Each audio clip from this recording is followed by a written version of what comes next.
Hi అండి, welcome to అనురాగం vlogs. నేను చూపించబోయే రెసిపీ కొబ్బరి చింతకాయ పచ్చడి. కమ్మగా రావాలంటే ఇలా ట్రై చేసి చూడండి.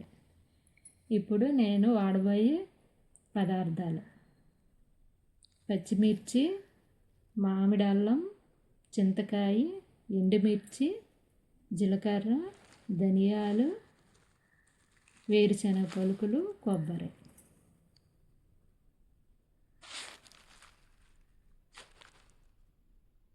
నేను వాడుకునే అల్లం మామిడి అల్లం. ఇది ఈ సీజన్లోనే దొరుకుతుంది.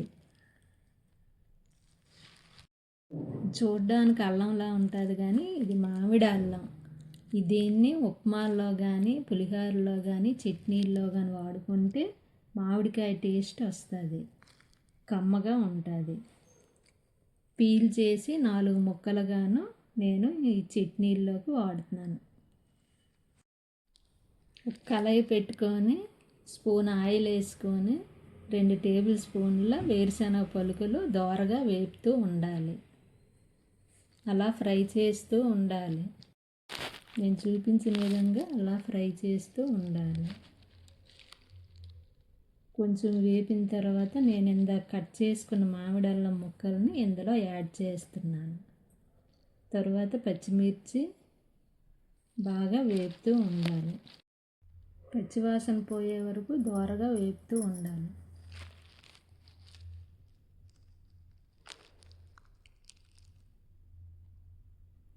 వేగినాక ఇప్పుడు స్పూను ధనియాలు వేసుకోవాలి. తరువాత జీలకర్ర వేసుకోవాలి. అలా కలుపుతూ ఉండాలి. బాగా అలాగా ఫ్రై చేయాలి.